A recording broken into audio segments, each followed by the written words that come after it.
Today we are trying out the Stovax Futura, which is a very modern looking stove. It's a stove a lot of you have asked me to look at, and it's a stove I've actually wanted to look at for a long time for no other reason other than I really like the way the control looks. Just think it looks cool.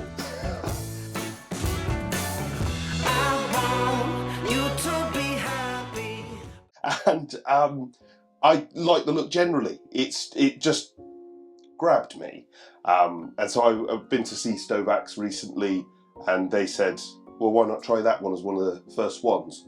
And I was like, "Yeah, obviously." But yeah, this is our first impressions, our first look at it. I like the hand, but it just feels really smooth. Oh yeah. It's easy. I mean, my first reaction to that is there are a lot of people out there that struggle with stove handles, particularly if you've got arthritic hands or you've got anything that sort of, hand strength and dexterity is lost over time. And that feels, I mean, particularly if this is stay cool or relatively cool, that's one of the easiest. I mean, literally one finger. That's lovely to open and close. I wonder whether over time, when we use it, does that change? I also really like that. There's quite a nice. There's a lot of movement in it, isn't there? There's a lot of movement in it, and it's big.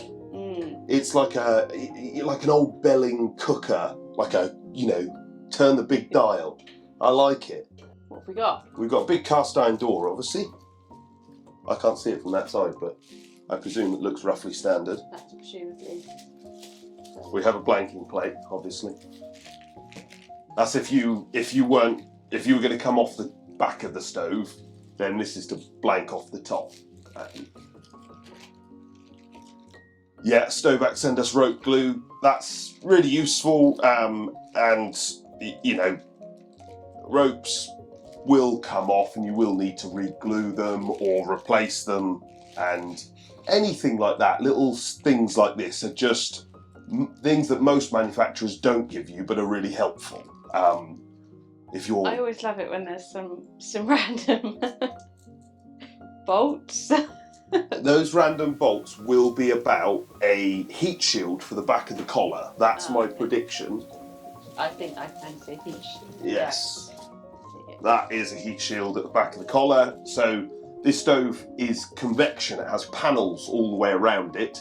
And obviously the collar itself doesn't have any panels behind it. So the stove can get closer to combustibles, but then suddenly you've got nothing protecting the back of the collar. So you can add this if you're putting it, if there's some reason why you need. So there's also sort of the normal instructions in there. Yeah. The stuff, and then it's an A+, 5 kilowatts. Action required. You've got to register your 5-year warranty with Stovax. But as you know, I like things that have a number of years warranty rather than unlimited warranty, because if something's, you know what I mean, if it sounds too good to be true, there must be enough small print to be like, oh yes, it's extended warranty forever and a day, and we warranty this thing here. It's like on your car, isn't it? Yeah. It's like, oh, here's your warranty and here are the exclusions. I'm being a little bit cheeky about that. I know nothing about most of these warranties. I'm just being, that's not an educated assessment. And it's some nice gloves. Yeah, Stovax gloves are probably the best that we've seen in a stove, other than the tortoise ones. These are, 5 out of 10 by comparison to the tortoise? But for stoves, they're fantastic.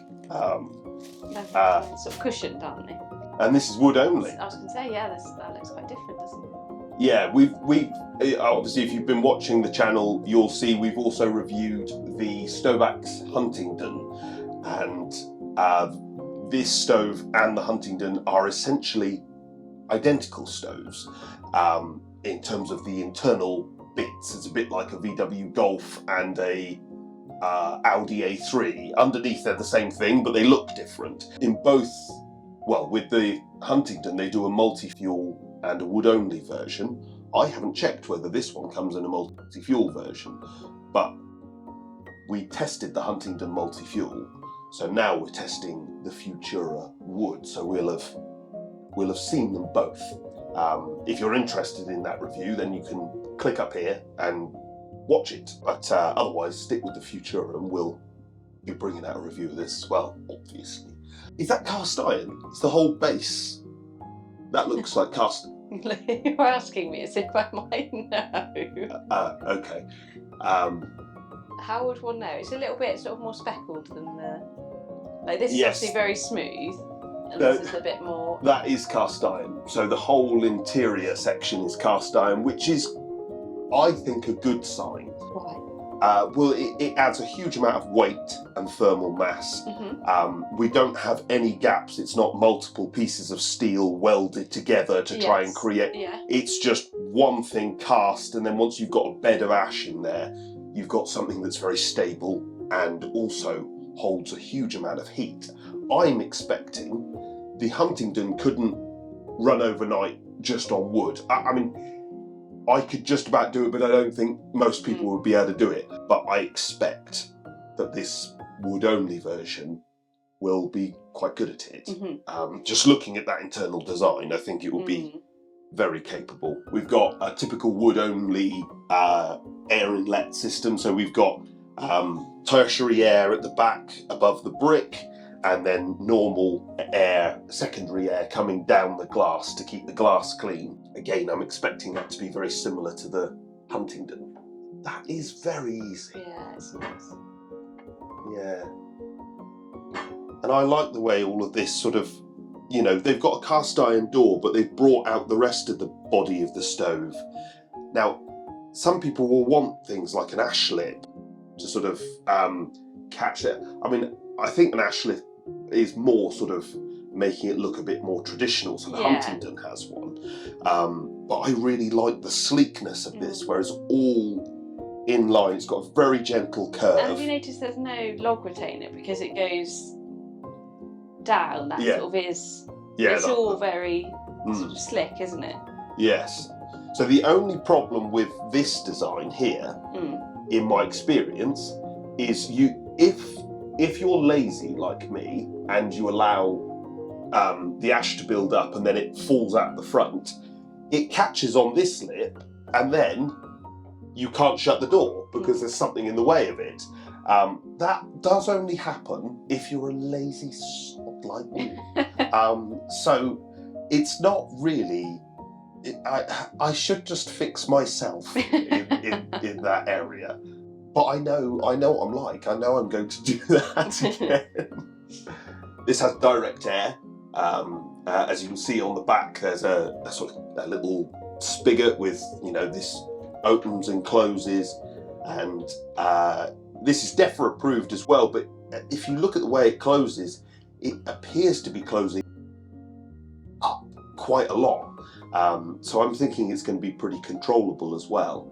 And I know I've already said this, but I really like the look. The handle may not be obvious in the video, but the handle is actually square, like a box section of metal. But it's fluted, so I'm expecting it to not... It'll probably get hot, but I'm expecting it not to get super hot. But I can't think of any other stoves with a square box section handle. It works. It looks modern, crisp. There are clean lines to it. And this is such a little simple design cue, but I really like it. Yeah.